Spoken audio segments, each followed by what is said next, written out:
এই মুসলমান ভাইরে আমার মেজর জেনারেল বলল, মুসলমান এর অর্থটা করো। মুসলমান আর অর্থ করেন না, কারণ যেখানে নর্তকীরা নাচে, মদ নিয়ে সয়লাভ মদের ছিটাছিটি হচ্ছে, যেখানে জেনাবে বিচার হচ্ছে, এই জায়গায় কি করে কোরআনের অর্থ করবেন? আল্লাহর বান্দা দাঁড়িয়ে আছেন আর তিনি বুঝতে পারলেন এ কি করতে চায়। একটু পরে মেজর জেনারেল কয়, আমি কোরআন পড়েছি, তোমাদের প্রভুর এই আয়াতের মধ্যে আমি দেখেছি কোরআন নাযিল করেছেন তিনি, হেফাজতের দায়িত্ব নাকি নিয়েছেন তিনি। দেখি কেমনে তোমাদের কোরআন শরীফকে তিনি হেফাজত করে। কোরআনের ওই পাতাটা সহ আরো কয়েকটা পাতা টান দিয়ে আমার ভাইরা ছিঁড়ে ফেলে নর্তকীরা যেখানে নাচতেছিল ওই জায়গায় কোরআনের পাতাগুলি ছিটায় দিয়েছে। জোরে বলেন নাউযুবিল্লাহ। এ মুসলমান ভাইদের আমার ইমানদারেরা তো সহ্য করতে পারে না। জোরে বলেন কথা ঠিক কিনা? এই অবস্থা দেখার পর মুসলমান ক্যাপ্টেন বড় আশ্চর্য হয়ে গেল। হামাগুড়ি দিয়ে পায়ের পিছন থেকে কিছু কোরআনের কপিগুলি তুলে নিয়ে আসলেন। ওই ছোট ছোট পাতাগুলি তুলে নিয়ে মুসলমান ক্যাপ্টেন ওই মেজর জেনারেলের হাত থেকে কোরআন শরীফটা টান দিয়ে খুলে নিলেন। নেওয়ার পর তিনি জাহাজ থেকে নেমে উপকূলের দিকে দৌড়ায়। না জানি এই জায়গায় আল্লাহর পক্ষ থেকে বড় বিপদ এসে যায়, আল্লাহর পক্ষ থেকে গজব এসে যায়। ঠিকই তিনি দেখলেন উপকূলে ওঠার পর তিনি যখন নিরাপদ জায়গায় গেছেন, এমন সময় দেখেন সমুদ্রের মাঝখান থেকে রাত্রিবেলায় একটা লাল রঙের, কমলা রঙের আগুনের আভা ভেসে আসলো। জোরে বলেন আল্লাহু আকবার। আল্লাহ রাব্বুল আলামিন বলেন, وَإِذَا قُرِئَ الْقُرْآنُ فَاسْتَمِعُوا لَهُ وَأَنصِتُوا لَعَلَّكُمْ تُرْحَمُونَ।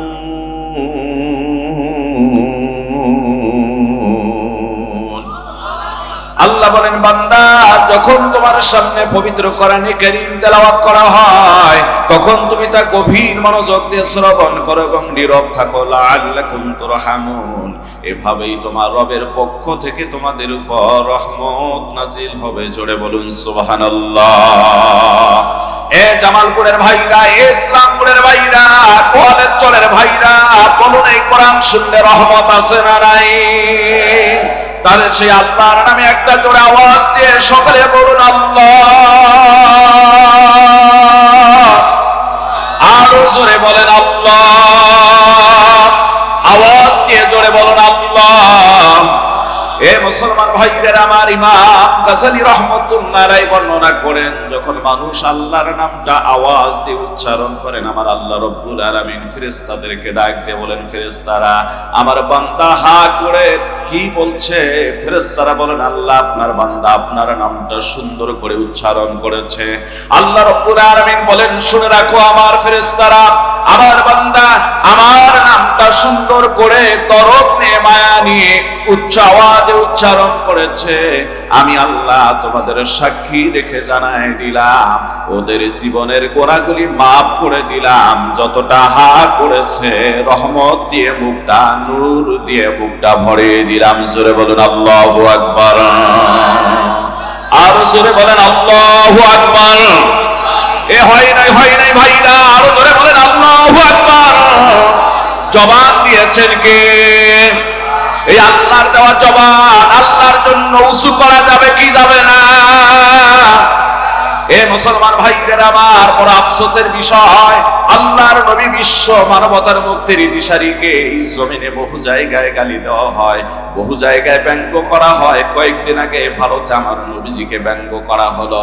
ওই আকাটার দেশেরা, মোদির দেশের লোকেরা আমার নবীজিকে গালি দিয়ে বসলো। আমার ভাইরা, পরিষ্কার করে একটা কথা বলে দিয়ে যায়, আপনার আমার নবীকে জানের চেয়ে, প্রাণের চেয়ে, পিতামাতার চেয়ে, দুনিয়ার সব মানুষের চেয়ে, অর্থ সম্পদের চেয়ে বেশি মহব্বত করতে পারলে মুমিন, নচেত মুমিন না। কথা বলেন ঠিক কিনা? এজন্য আপনার আমার নবীজিকে এই জমিনে যদি কোথাও গালি দেওয়া হয়, ব্যঙ্গ করে হয়, এ মুসলমান, ওই খোদার দুশমনকে, নবীজির দুশমনকে পাওয়া গেলে জায়গায় কোপাইয়া দুনিয়ার থেকে বিদায় করে দিতে হবে। জোরে বলেন ঠিক কিনা? কারা কারা পারবা আল্লাহু আকবার বলে বলেন, আল্লাহকে হাত উঠে দেখা।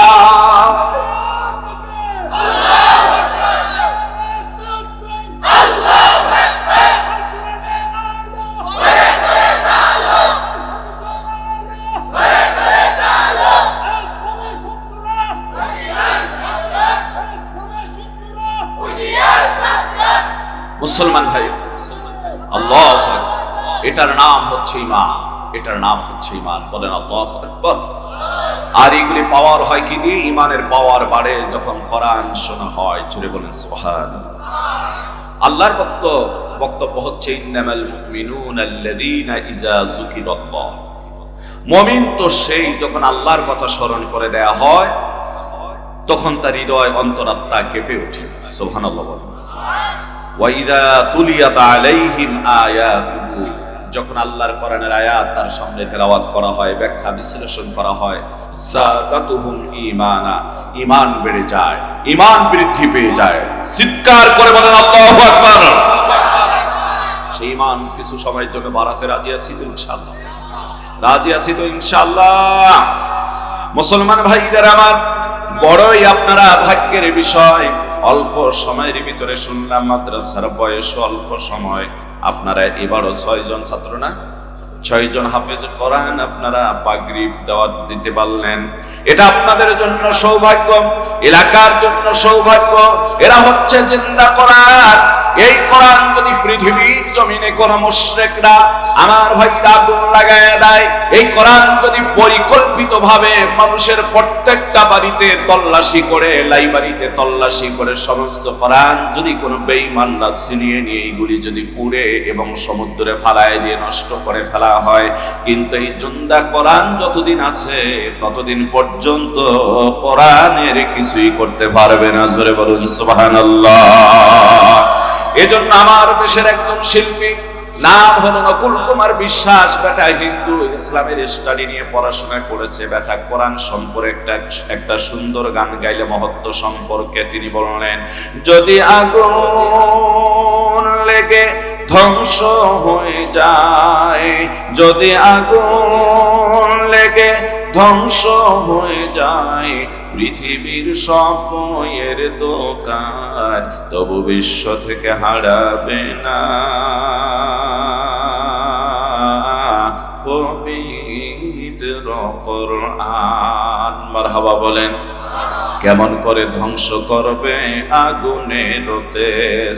কারণ এই পৃথিবীতে আছে লক্ষ লক্ষ কোরআনে হাফেজ, তারাই আবার ছাপায় আসমানি গ্রন্থ, তারাই আবার লেখিয়ে আসমানি গ্রন্থ, বাঁচাবে কোরআনের সম্মান, তবু বিশ্ব থেকে হারাবে না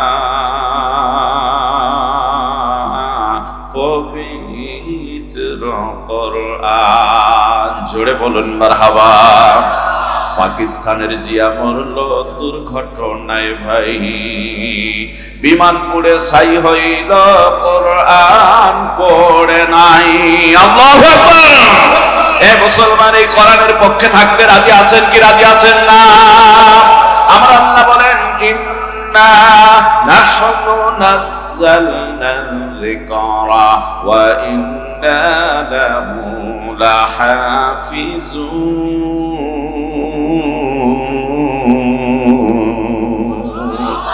আল্লাহ পাক বলেন, কোরআন নাযিল করেছি আমি আল্লাহ, হেফাজতের দায়িত্ব নিয়েছি আমি আল্লাহ। এ মুসলমান, আপনি আমি যদি কোরআনের পক্ষে নাও থাকি, আমার আল্লাহর কোরআন আল্লাহই হেফাজত করবেন। জোরে কোন কথা ঠিক কিনা?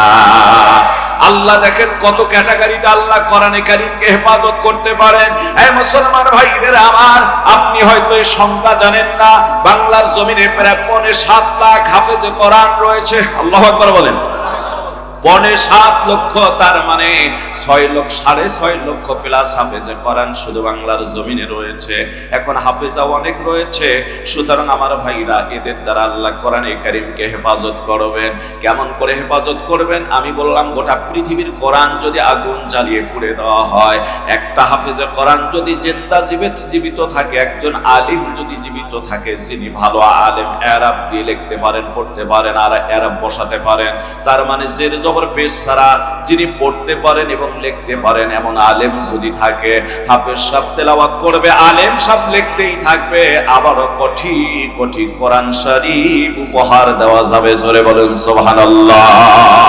এরা হলো জিন্দা কোরআন। আল্লাহু আকবার বলেন। এই কোরআনের পক্ষে আপনি থাকলেও কি, না থাকলেও কি, থাকলে নিজের ভাগ্য কিসমত খুলে যাবে, না থাকলে কপাল পোড়া। ঠিক কিনা বলেন? কোরআনের পক্ষে থাকবেন, আপনার লাভ হলো এই কোরআন কিয়ামতের ময়দানে আপনাকে সুপারিশ করে না আল্লাহর জান্নাতে যাবে।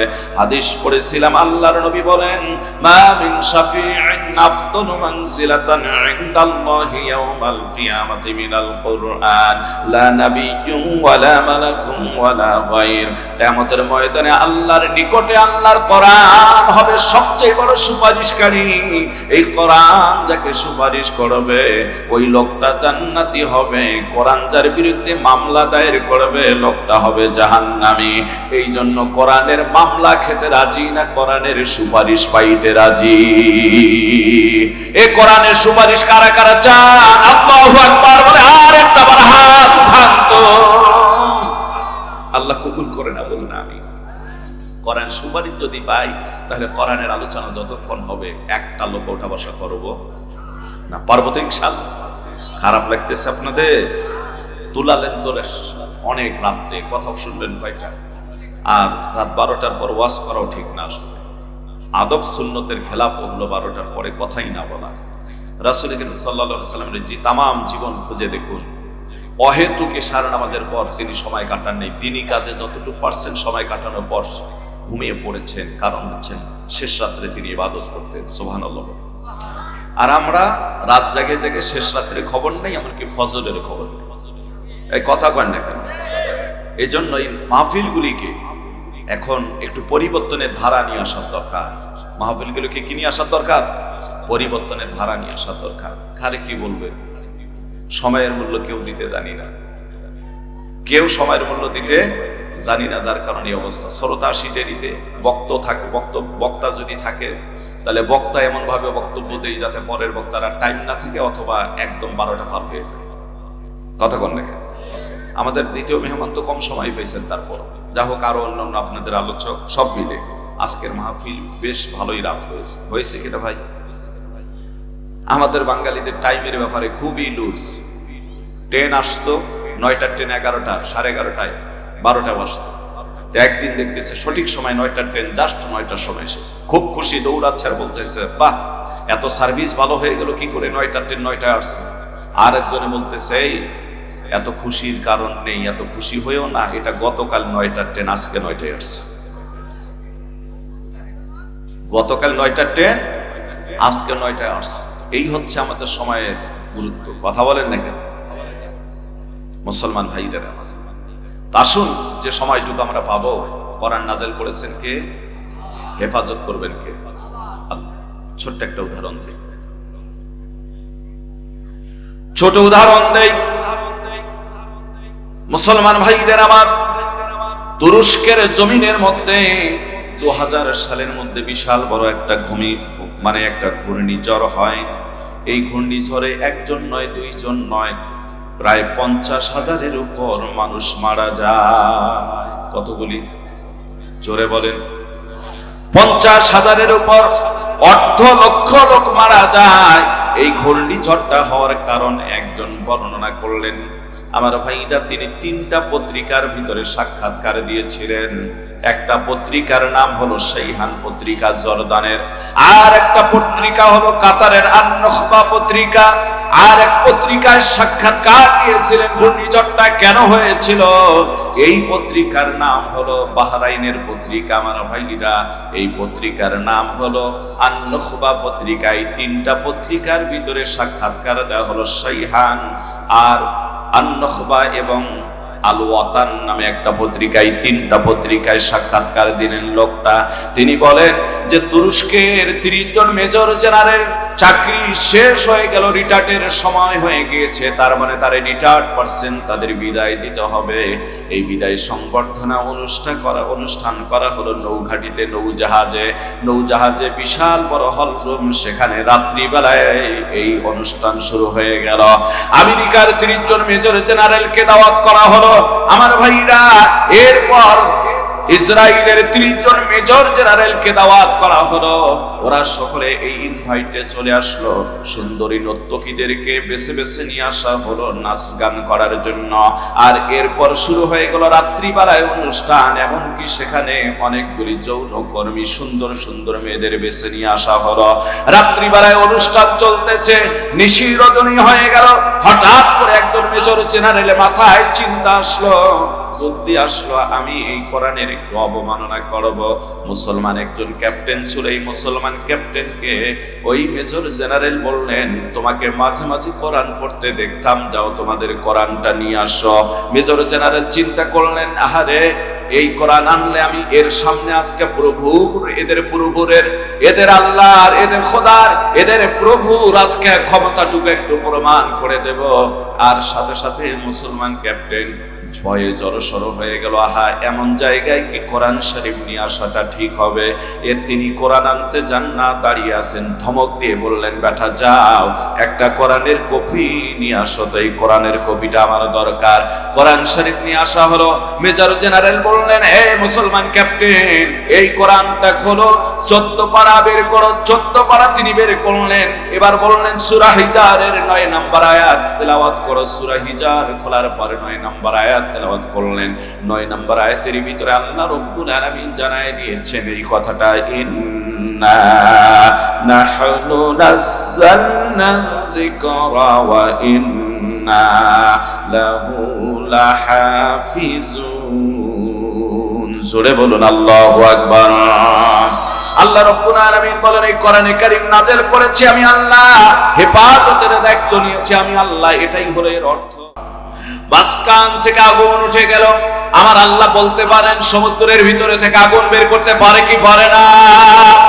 অগ্নিগিরি যে এলাকাগুলি হয়, মাটির নিচ থেকে আগুন বেরিয়ে বেরিয়ে ছড়িয়ে পড়ে। বলুন আল্লাহ পারে কি পারে না? একদিকে পানি প্রবাহিত, অপরদিকে আগুন বেরাচ্ছে। আমার ভাইরা, বড় আশ্চর্যের বিষয়। এই কথা যখন এই লোকটা দেখলো, বড় আশ্চর্য হলো। দেখলো যে আগুনের শিখাটা নেমে যাওয়ার পর, আগুন নিভে যাওয়ার পর উত্তাল তরঙ্গ হয়ে সেখান থেকে ঘূর্ণিঝড় শুরু হলো।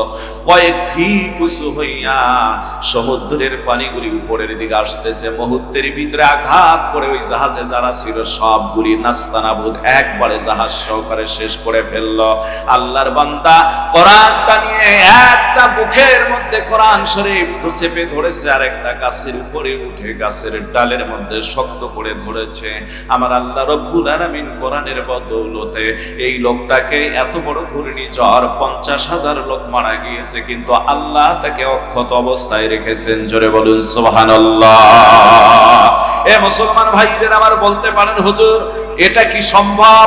এ মুসলমান ভাইদের আমার অবশ্যই সম্ভব। কারণ হলো আল্লাহর পথে যদি কোনো মানুষ থাকে, হেফাজতের দায়িত্ব আল্লাহ নিয়ে নেন। জোরে বলেন কথা ঠিক কিনা? নূহ আলাইহিস সালাতু ওয়াস সালামের জামানায়, নূহ নবীর জামানায় যখন তিনি আমার ভাইরা স্থলের মধ্যে একটা নৌকা বানানো শুরু করে দিলেন। এই নৌকা যখন বানান, তখন নৌকা বানাতে বানাতে বানাতে বানাতে বিশাল বড় নৌকা হলো। এই নৌকা দেখে আর পর কাফেররা মুসকি মুসকি হাসে, এটা পাগল, এত উপরের মধ্যে এত বড় নৌকা বানায়। এটা আল্লাহর নবী নূহ বলেন যে তোমাদের উপরে গজব অচিরে আসতেছে, এখনো তোমাদের সময় আছে, ঈমান নিয়ে আসো। ওরা হাসে, কিন্তু একজন ঈমানদার বুড়িমা বিশ্বাস করেছে যেখানে নূহ নবী নৌকা বানায়, আহারে নিঃসন্দেহে সেখানে অবশ্যই গজব প্লাবন হবে। বুড়িমা ডাক দিয়ে বলেন, নূহ আলাইহিস সালামকে বলেন, ও বাবা নূহ, যখন তুমি প্লাবন আসবে, বন্যা আসবে গো, আগে খবর দিয়ে বুড়া মানুষ আমি হাঁটতে পারি না, আমাকে মেহেরবানি করে তোমার নৌকার মধ্যে একটু উঠায় নিও। জোরে বলা যাবে কি সুবহানাল্লাহ। আল্লাহর নবী নূহ আলাইহিস সালাম যখন প্লাবন এসে গেল, আল্লাহর বান্দা আল্লাহর নবীর আর খেয়াল নাই, বুড়িমার কথা খেয়াল নাই।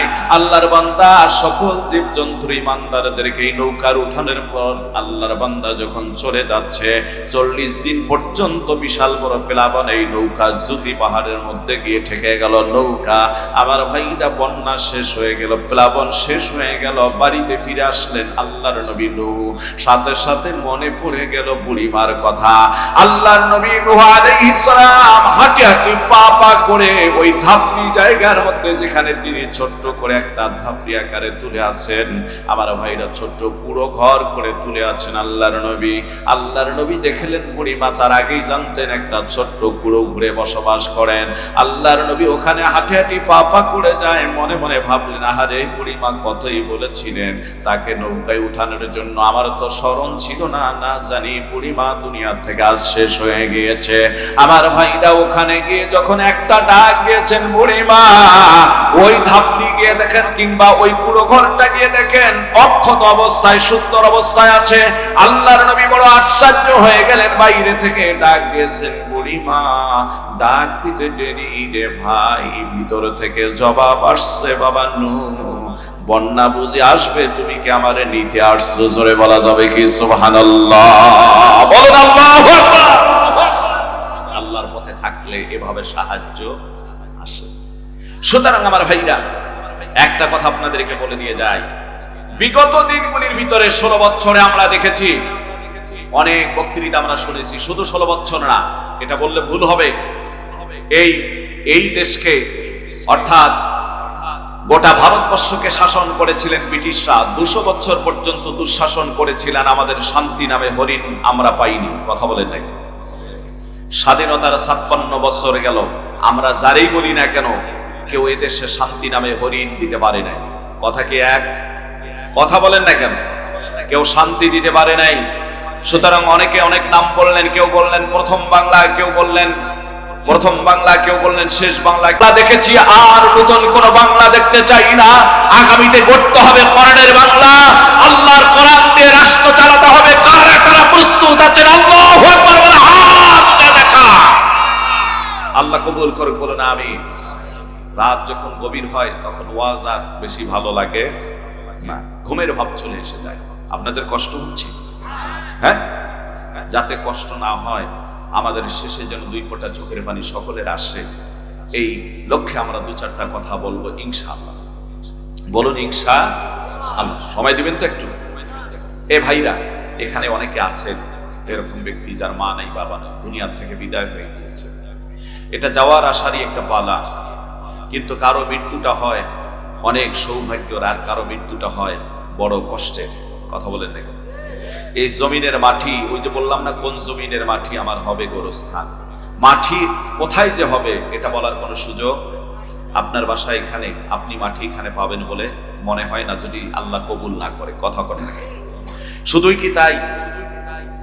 আমাদের ছোট্ট তথ্য দিয়ে আমি হয়তো অনেক জায়গায় বলেছি, আমাদের কুড়িগ্রাম জেলায় সদর পৌরসভার পাশে এক ব্যক্তির নাম ছিল বসির উদ্দিন। নাম কি ভাই?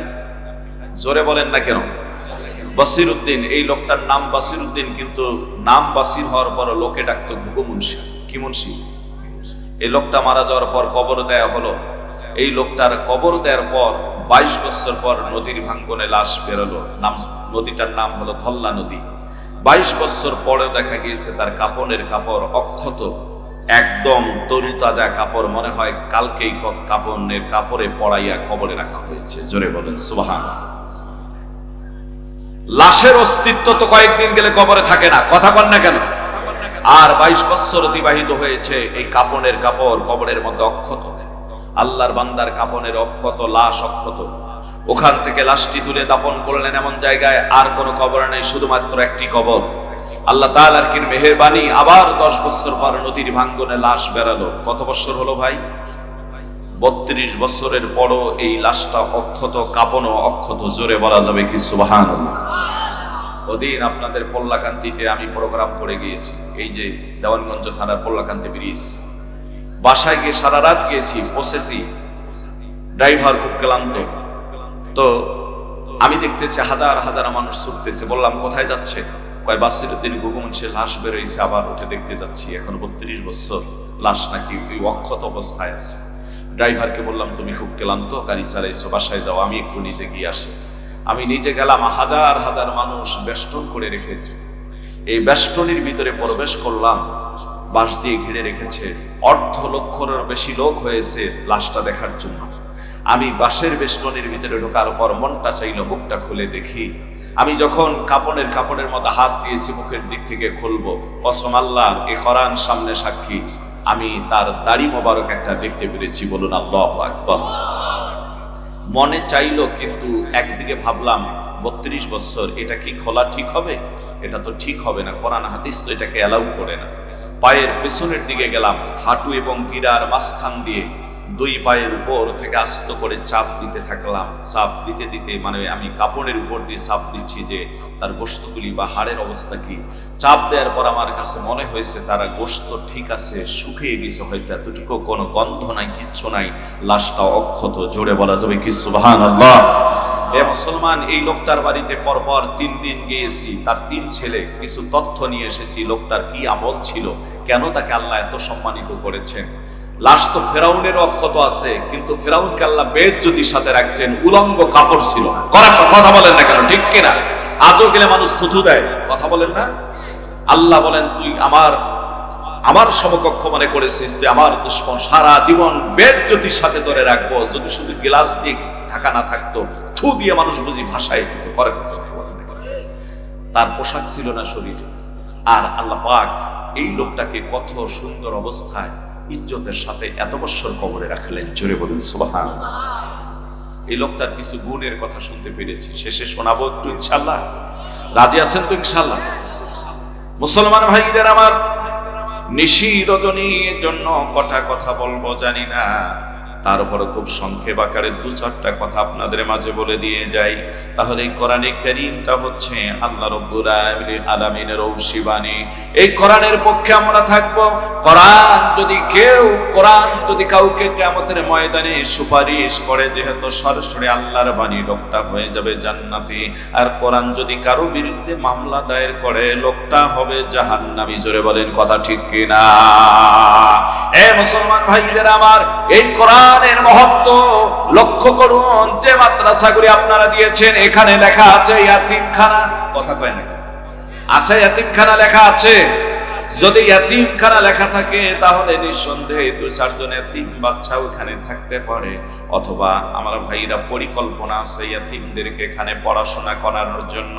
যে জায়গায় ইয়াতিমরা থাকে, ইয়াতিমরা লেখাপড়া করে, ওই জায়গায় যদি আপনি একটু সহযোগিতা করতে পারেন, ইয়াতিমদের ভালোবাসতে পারেন, আল্লাহর নবী বর্ণনা করেন কিয়ামতের ময়দানে আল্লাহ রাব্বুল আলামিন ওই ব্যক্তিকে তার নবীর সঙ্গে হাসরে দিবেন। 2টা আঙ্গুলের ব্যবধান যতটুকু, আল্লাহ পাক ঘোষণা করে দিচ্ছেন, যারা এই দুনিয়ার জমিনে ইয়াতিমদেরকে লালন পালন করে, ইয়াতিমদেরকে মহব্বত করে, পোশাক দেয়, টাকা পয়সার ব্যাপারে সহযোগিতা করে, খাদ্য দেয়, লালন পালন করে, দায়িত্ব নেয়, কিয়ামতের ময়দানে নবীর সঙ্গে তারা হাসর হবে। জোরে বলুন সুবহানাল্লাহ।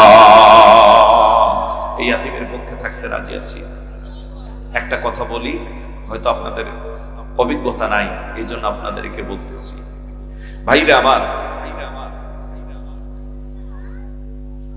আমাদের ভিতরে অনেক, আমরা যখন পড়াশোনা করেছিলাম, যে মাদ্রাসায় পড়ছিলাম শুরুর দিকে, তখনও সেখানে 450-র মতো ছাত্র। তো মাদ্রাসায় যখন প্রত্যেক মাসে একটা বার ছুটি হয়ে যেত, 3 দিনের ছুটি হতো। কয় দিনের? 3 দিনের। শিক্ষকদেরও ছুটি, ছাত্রদেরও।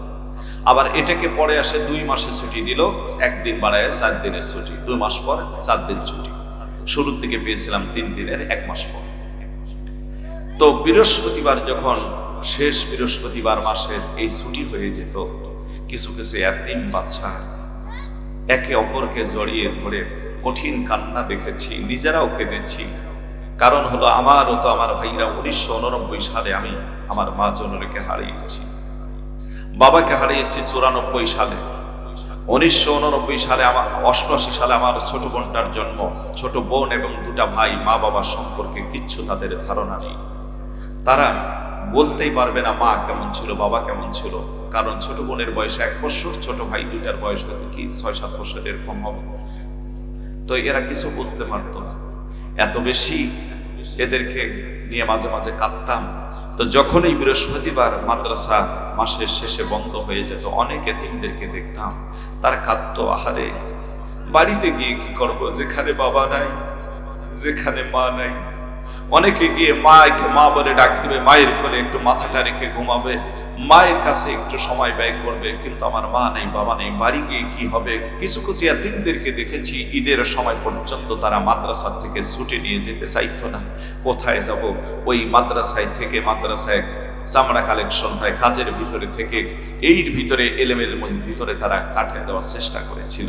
তো সুতরাং এই মাদ্রাসাগুলির ভিতরে এতিম থাকে কি থাকে না ভাই? কথা বলেন না কেন? থাকে। আর আমার নবীও ছিল এতিম। আমার নবী কি ছিল? জোরে বলেন, আমার নবী কি ছিল? এতিম ছিল। এই মুসলমান ভাইদের, আমার আল্লাহর নবী 4 বছর 2 মাস 10 দিন বয়সে আল্লাহর নবী দুনিয়া থেকে, আমার ভাইরা, মাকে হারালেন। জন্মের পূর্বে আল্লাহর নবী বাবাকে হারালেন। আমার ভাইরা, শুধুই কি তাই, জন্মের পূর্বে বাবাকে হারালেন, 4 বছর 2 মাস 10 দিন বয়সে মাকে হারালেন। এই নবী আমার একদিন মায়ের কথা মনে পড়ে, বাবার কথা মনে পড়ে পাহাড়ের গুহার মধ্যে গিয়ে মা মা বলে কান্না শুরু করে দিলেন। আমার ভাইরা, আল্লাহর নবী ওই দুপুর থেকে শুরু করে নিয়ে সন্ধ্যা পর্যন্ত পাহাড়ের গুহার মধ্যে কেঁদেছেন। শুধু মা আর বাবা বলে কেউ এই কান্না শোনার জন্য আসে নেই, একমাত্র মা আর বাবা বলে ডাকাডাকি করেছেন।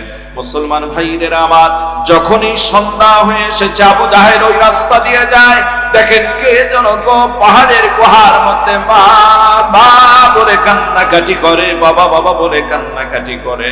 নবী আমার সাথে সাথে যখন কাঁদতেছিলেন, আবু জাহেল পাহাড়ের উটের পিঠের থেকে নেমে পাহাড়ের গুহার মধ্যে গিয়ে দেখে ওই লোকটা অন্য কেউ নয়, একটা শিশু বালক নবী মুহাম্মদ মা মা বলে কান্নাকাটি করতেছে। জোরে বলেন আল্লাহু আকবার। বাবা বাবা বলে কান্নাকাটি করতেছে। এই মুসলমান ভাইদের আমার, আবু জাহেল ডাক দিয়ে বলেন, ভাতিজা আসো, আমি তোমার দাদার কাছে পৌঁছায় দেব।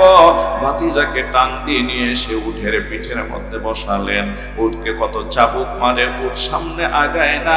আল্লাহ রাব্বুল আলামিন উটের জবান খুলে দিয়ে বললেন, ও বেঈমান আবু জাহেল রে, মারতে মারতে যদি আমারে মেরেও ফেলো, যতক্ষণ পর্যন্ত ইয়াতিম নবী, দয়ার নবী, মায়ের নবী, এই ছোট্ট বালকটাকে পিছন থেকে নিয়ে সামনে বসাবা না। মারতে মারতে রক্তাক্ত করে ফেললো, আমি উঠ এক পা সামনের দিকে পা বাড়াবো না। জোরে বলুন সুবহানাল্লাহ। এ মুসলমান ভাইদের আমার, এই নবী ছিলেন আমার ইয়াতিম। দাদাকে হারালেন 8 বছর 2 মাস 10 দিন বয়সে। এরকম এতিম এখানে অনেকে আছেন, যাদের বাবা নাই, মা নাই, দুনিয়া থেকে বিদায় হয়ে গিয়েছে। মা বাবার কোনোদিন খেদমত করতে পারেন নাই, বড় আফসোসের বিষয়। আল্লাহর নবী বর্ণনা করেন, হুয়া জান্নাতুকা ওয়া নারুকা, তোমার মা তোমার জন্য জান্নাত কিংবা তোমার জন্য জাহান্নাম। কিন্তু বড় আফসোসের বিষয়, এই সমাজের বহু যুবক তরুণ আছে, মা বাবাকে পাওয়ার পর মা বাবার খেদমত জানে না, মা বাবার আদর সম্মান জানে না, মা বাবার পিছনে দাঁড়ায় না। বড় কপাল পোড়া। আল্লাহ রাব্বুল আলামিন কোরআনে কারীমের ভিতরে জানায় দেন, ওয়া'বুদুল্লাহ ওয়া লা তুশরিকু বিহি শাইআ ওয়া বিল ওয়ালিদাইনি ইহসানা।